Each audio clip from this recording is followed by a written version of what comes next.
幽冥殿老巢深处，浓稠如墨的黑雾翻涌着，像活物般缠绕在刘高的脚踝。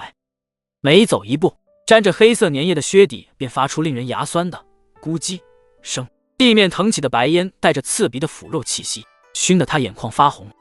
九霄雷剑在掌心微微发烫，剑鞘上的雷纹不安的闪烁，仿佛在警告即将到来的灭顶之灾。转过布满倒刺藤蔓的拐角，巨大的深渊豁然出现在眼前。猩红的岩浆在万丈深渊底部翻涌，照亮岩壁上密密麻麻的尸骸。那些被钉在岩壁上的修士保持着痛苦挣扎的姿势，眼珠早已化作空洞的血窟窿。深渊对面，幽冥殿主正盘坐在一座由白骨堆砌的祭坛上，他的黑袍破洞处露出漆黑如炭的皮肤，脸上蜈蚣状的疤痕正渗出紫黑色的液体。刘高，你还真是阴魂不散！殿主沙哑的声音混着岩浆沸腾声，震得岩壁簌簌落石。既然你找死，那我就送你一程。他猛然挥动手臂，祭坛上的白骨突然扭曲成锁链，缠住自己的脖颈。随着一声骨骼碎裂的脆响，殿主的身体竟开始逆向生长，原本佝偻的身躯瞬间膨胀成3米高的巨汉，背后生出3对布满倒刺的骨翼。深渊底部传来的咆哮震得刘高耳膜生疼，漆黑魔气如潮水般涌出，在空中凝聚成青面獠牙的魔神虚影。魔神张开血盆大口，喷出的黑雾所到之处，岩壁瞬间被腐蚀出巨大的孔洞。殿主悬浮在魔神掌心，皮肤下凸起的血管泛着诡异的红光，他伸出布满鳞片的巨爪，朝着刘高狠狠抓来。感受魔神的怒火吧！刘高双脚深陷粘液，却硬生生拧身避开。九霄雷剑出鞘的刹那，剑刃与空气摩擦出的雷光将周围照得雪亮。他的太阳穴突突直跳，看着殿主指甲划过的地方，空间竟像被撕开的布帛般扭曲。当雷剑劈中魔神虚影的手臂时，震得他虎口发麻，剑身上的雷纹竟开始暗淡。这样下去撑不过10招。刘高后背重重撞在岩壁上，可出的鲜血落在粘液中发出滋滋声响。就在他的雷盾即将被魔神的魔气撕碎时，脑海中突然炸开一道白光，前世武帝与远古邪神大战的记忆如潮水涌来，那些被封印在血脉深处的法则之力，竟与深渊中紊乱的空间法则产生共鸣。原来如此，刘高咬破舌尖，将精血喷在剑身上。九霄雷剑发出龙吟般的轰鸣，紫金色雷光顺着他的经脉疯狂流转，在体表凝结成古老的符文。他的头发根根倒竖，脚下的粘液开始沸腾。天地同寿！随着暴喝，整个深渊的空间开始扭曲折叠，无数道雷柱从天而降，在他周身组成散发着毁灭气息的雷域。殿主的狞笑戛然而止，他惊恐地看着魔神虚影被雷域吞噬。当刘高裹挟着雷光冲来时，他疯狂地调动魔气。不可能！你怎么可能？话未说完，雷剑已贯穿他的胸膛。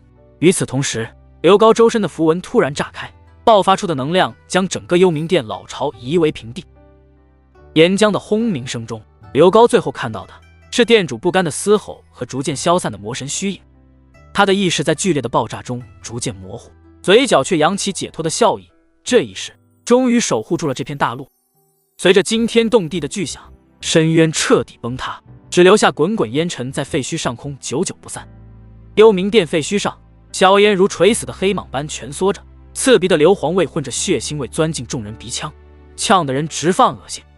阿七膝盖重重磕在滚烫的碎石上，粗粝的石棱穿透裤腿扎进皮肉，他却浑然不觉。颤抖的双手拂开焦土，半块染血的玉佩露了出来，那温润的羊脂白玉如今布满蛛网状裂痕，却仍倔强地泛着微光，像极了刘高永不熄灭的意志。泪水砸在玉佩上，晕开暗红的血渍。族长，您放心，我们绝不会让您的牺牲白费。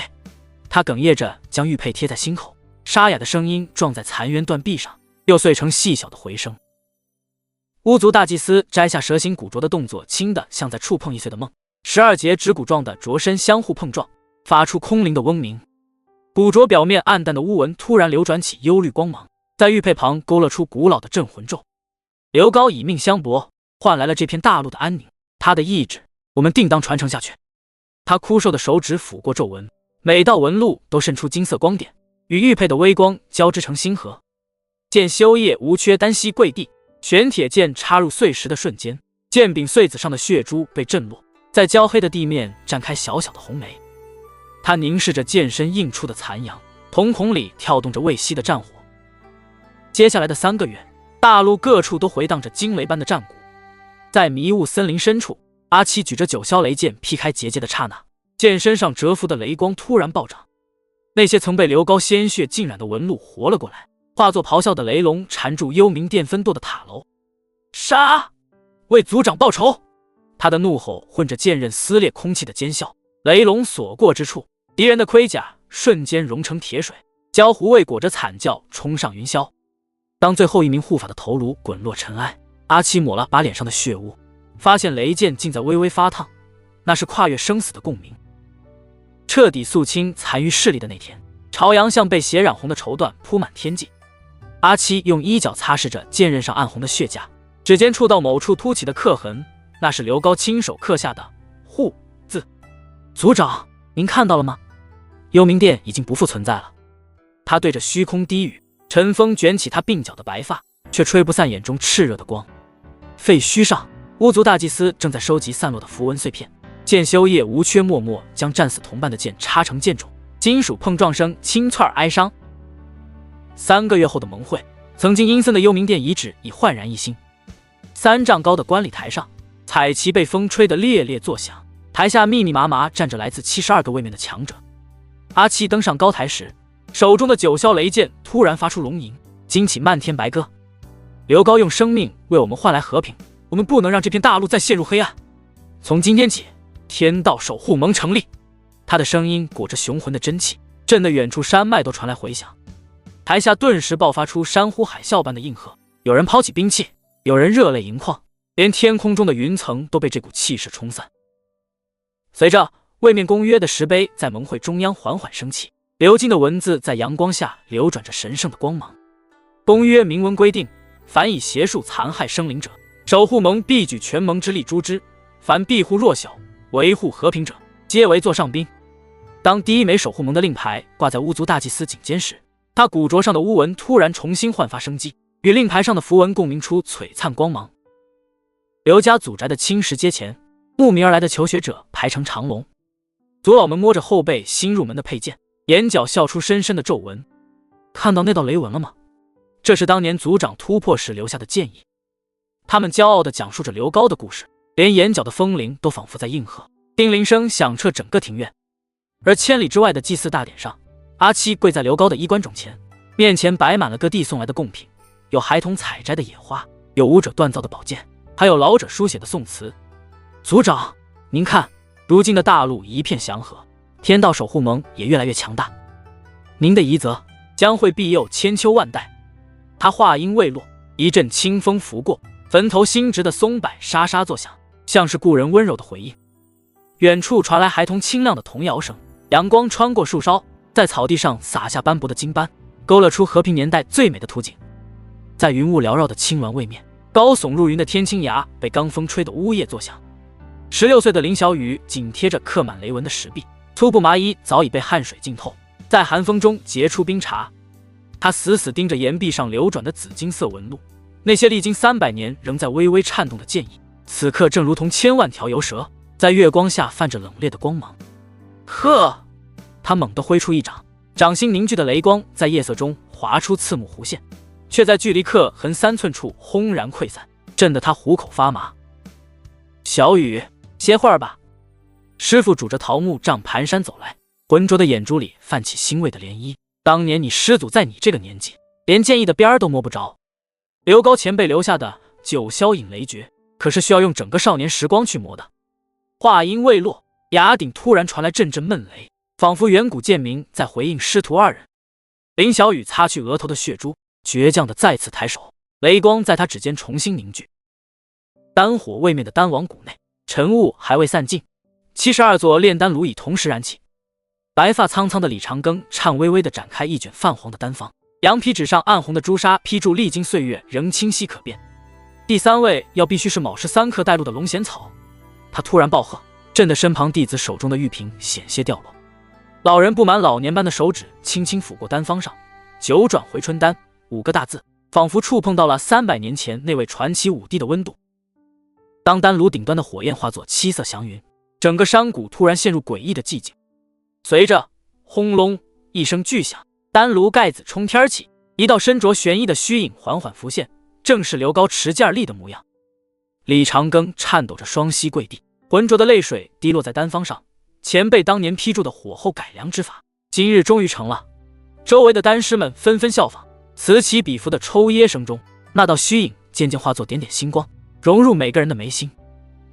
市井坊间，关于刘高的传说永远是最热门的话题。老茶馆里，说书人金堂木啪的一拍，金的梁上的灰雀扑棱棱乱飞。各位看官，且说那刘高脚踏雷光，一剑劈开幽冥殿主的魔神虚影，天地间顿时电闪雷鸣。台下孩童们攥着自制的木剑，小脸涨得通红，连茶水洒在衣襟上都浑然不觉。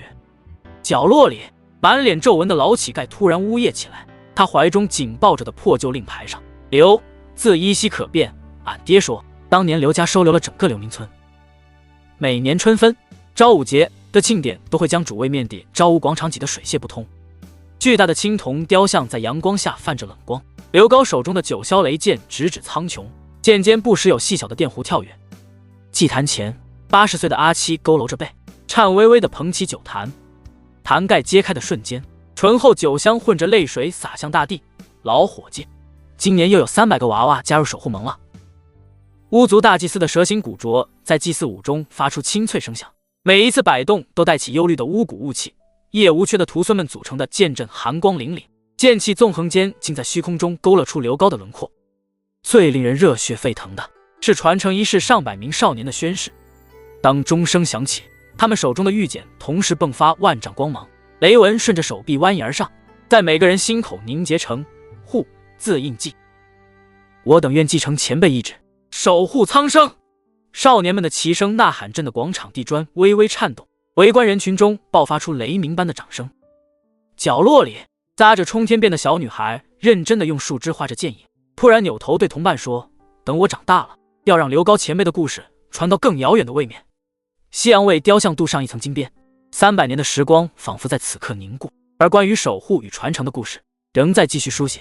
穿梭在星轨间的商船对宛如璀璨星河中的游鱼，货舱里满载着各个位面的奇珍异宝。年轻船员小陈扒着舷窗，鼻尖几乎要贴在透明的防护玻璃上，呼出的白雾在玻璃上凝成水珠。快看，翡翠位面的林稻田！他的声音因兴奋而拔高，手指用力点着窗外。下方的星球表面，绵延千里的梯田泛着温润的翠色，林稻随风摇曳，每一株稻穗都流转着淡淡的光晕，像是大地披了一层流动的翡翠纱衣。田埂上，翡翠族人那纤长如藤蔓的手指在空中快速比划着灌溉阵法，矮人部落的壮汉们则举着厚重的石板，用尖锐的石笔飞速记录要点。不同种族的语言在此刻汇聚成一曲和谐的乐章，甚至能透过船舱的隔音层，隐隐传入众人耳中。荒芜了1000年的镜面星上，曾经滚烫的沙砾，如今已被银灰色的植被覆盖，热浪不再灼人。巫族大祭司带领族人种下的镇魂树已亭亭如盖，每一片银灰色的枝叶都泛着金属般的光泽，在风中发出悦耳的清鸣，宛如千万串风铃同时奏响。这些树的根系能吸收暗物质能量。科技位面的研究员老王戴着护目镜，镜片后的眼睛瞪得溜圆，兴奋地挥舞着手中的检测仪。数据面板上不断跳动着绿色的安全数值，看，辐射值下降到安全线以下了。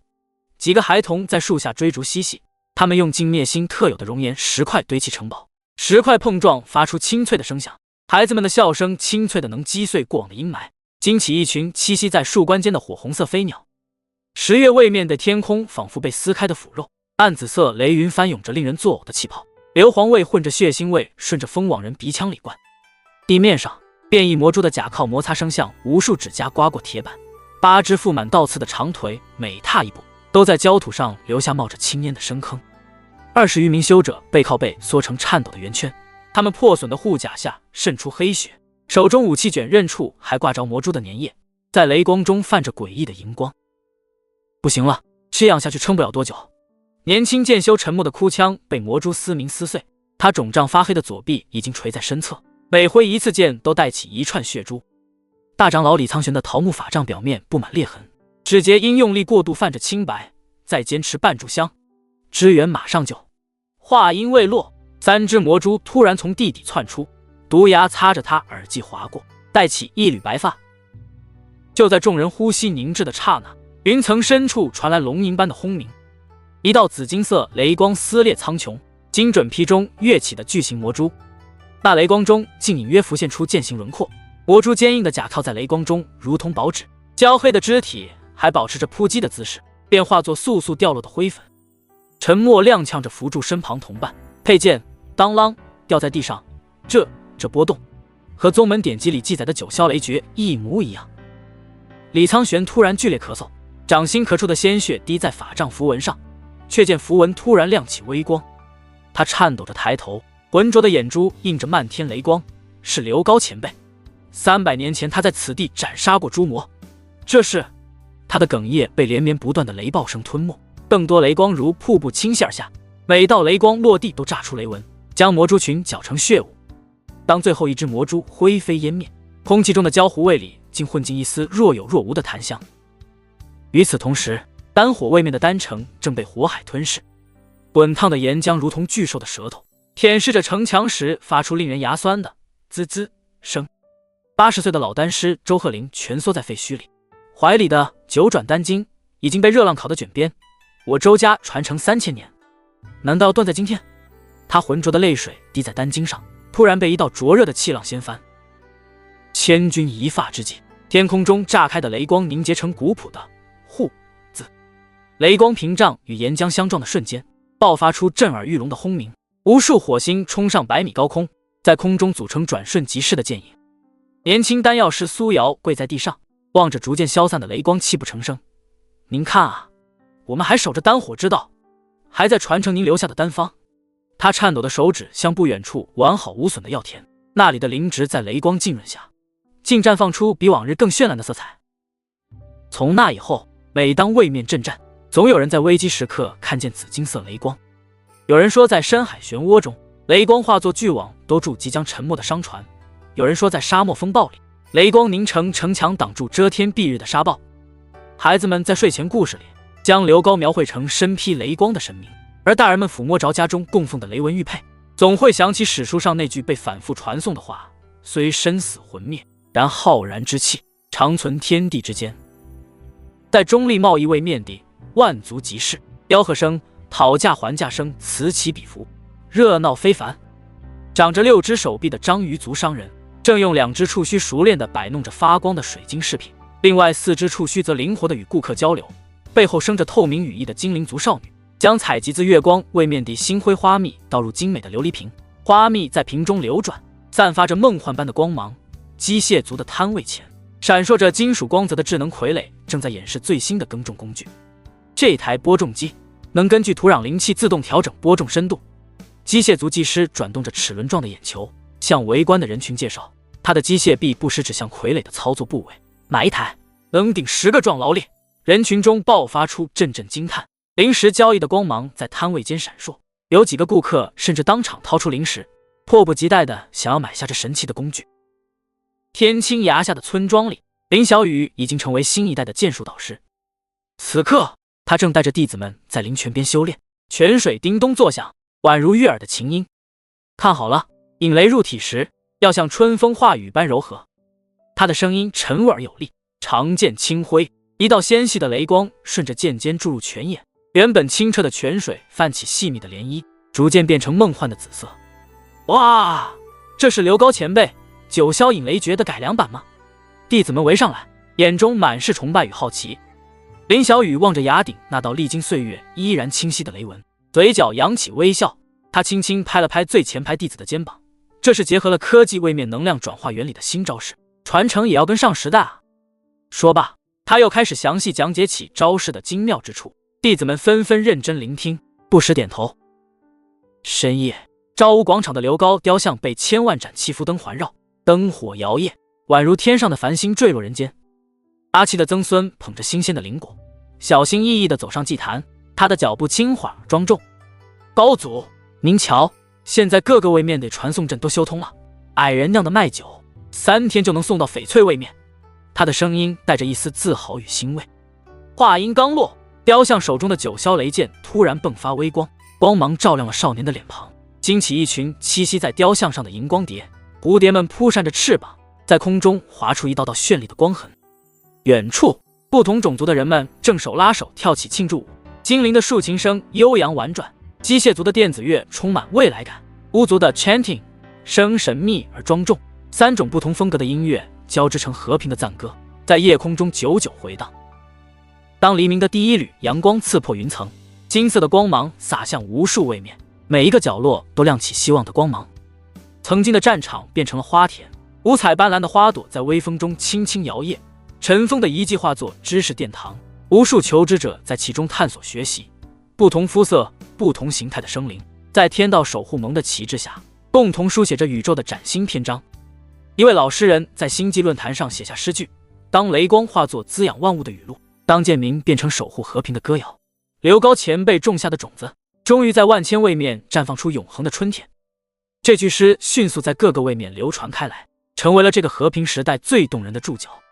时光的车轮碾过5个世纪，春日的昭武广场上，8重樱花瓣如霏霏香雪簌簌飘落。刘高的青铜雕像矗立在花海中央，衣袂间凝结的雷纹历经岁月仍流转着微光，右手紧握的九霄雷剑仿佛随时会划破苍穹。一位拄着盘龙木杖的老者颤巍巍上前，布满老年般的手掌抚过雕像基座上护佑苍生的鎏金刻字，浑浊的泪水砸在凹凸不平的铜锈上。刘高前辈，500年了，如今的传送阵连通3000位面，孩童们都能在灵田里嬉笑。您看啊，他的哽咽被穿篱而过的风声揉碎，惊起栖息在雕像肩头的白鸽。凌霄学院的穹顶礼堂内，悬浮的夜明珠将少年们的脸庞照得发亮。院长拂过胸前镌刻雷纹的勋章，苍老的声音裹着真气在回廊间激荡。孩子们，当幽冥殿的血雾遮蔽日月时，连星辰都在颤抖。他袖中突然甩出一道全息投影，破碎的山河，跪地求饶的百姓在光影中交织。前排少年们下意识攥紧了座椅扶手，但有一人自刘家宗祠踏跃而来。院长猛地挥袖，画面中幻化出刘高持剑里的身影，剑刃迸发的雷光将虚拟的魔影撕成碎片。后来呢？后来怎么样了？张小凡蹭地从座位上站起，腰间新配的木剑撞在椅背上发出闷响。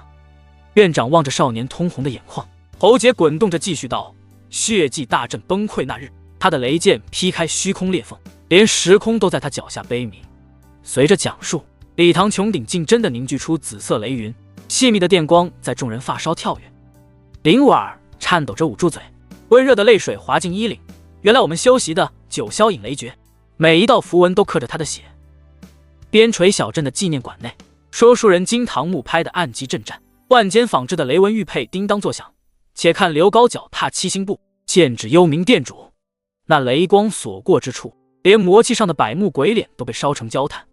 他突然压低嗓音，烛光将他的影子投射在墙壁的战斗浮雕上，与刘高雕像的轮廓渐渐重叠。杂冲天变的男孩握紧自制的竹剑，不小心戳到邻座女孩，换来一声娇嗔：别挡我看英雄。岁月更迭间，水晶位面的科技塔顶端，深海位面的珊瑚圣殿中央，沙漠位面的绿洲祭坛之上，形态各异的刘高雕像相继落成。有的以液态金属铸成，随能量潮汐变换形态；有的由万年玄冰雕刻，剑刃处凝结着永不消散的双雷。每逢新生入门，长辈们总会带着晚辈触摸雕像上的雷纹，掌心传来的威震仿佛跨越时空的回响，将守护的火种一代又一代郑重地传递下去。12艘星轨穿梭舰组成菱形编队，划破虚空，舰尾喷射的反物质尾焰在天幕上拖曳出300里长的绯红光痕。风兰大陆此刻犹如悬浮在星河中的璀璨明珠，地表漂浮着7座科技之城，最高的凌霄城塔尖直插平流层，其外壁流转的灵能矩阵与环绕大陆的12道防护罩交相辉映，将古老符文与未来科技完美融合。市中心广场的全息雕像正进行着每日的光影秀，刘高化作100丈巨人挥剑劈开虚空，溅起的星屑竟幻化成真实的蝴蝶，引得围观孩童们争相追逐。刘家祖宅的演武场铺满会呼吸的灵纹地砖，16岁的刘念雪握着家族新锻造的惊蛰短剑，发间竖着的雷纹缎带无风自动。兄长刘墨云的裂空枪突然迸发龙吟，枪尖凝聚的光刃撕开空气，在地面离出半米深的沟壑。破！刘念雪足尖点地腾空，短剑划出9道虚影，紫色电弧如蛛网般笼罩枪芒。两兵相撞的刹那，方圆100米的落叶突然燃烧，化作金色的凤凰虚影，直冲云霄。这等件事，当得起天才2字。族老们的惊叹声中，白发苍苍的刘震天颤巍巍举起祖传的雷纹玉佩，玉佩竟与刘念雪短剑共鸣。念雪施展的第3重引雷诀，连玉佩上封印的先祖剑意都被唤醒了。话音未落，天空骤然降下血色雨幕，祖宅的警报系统发出刺耳尖啸，12面防御结界同时亮起猩红警示。按月位面坐标 X79Z 出现 A 及空间裂缝，检测到混沌魔气波动。智能管家的机械音里带着罕见的颤音。刘墨云随手撕碎通讯玉简，碎片化作流光没入掌心。妹妹，这次恐怕是深渊领主级别的魔物。他说话间，腰间的雷纹令牌已投射出作战全息图，标注着魔物分布的红点如繁星密布。刘念雪将短剑插入特制剑鞘，金属碰撞声清脆如鸣佩玉，那就让他们尝尝刘家剑法的厉害。暗月位面的焦土上，1000米长的空间裂缝正渗出沥青般的黑色物质，凝结成3头6臂的魔将。我将手中的骨鞭抽在地面，瞬间腐蚀出深不见底的沟壑，刺鼻的硫磺味混合着腐肉气息，熏得众人涕泪横流。刘墨云长枪一抖，枪尖绽放出雷莲花瓣，将扑来的魔狼群炸成血雾。刘念雪则踏着雷光起舞，短剑所过之处，空间泛起涟漪，魔物的肢体如纸片般被切割。小心！刘墨云的嘶吼声中，一只巨型蝎尾魔破界而出，毒刺直取刘念雪后心。千钧一发之际，刘念雪手腕翻转，短剑迸发的雷光突然化作盘龙形态，一口咬碎蝎尾。他趁机跃起，剑尖直指魔将眉心。先祖在上，借我天雷！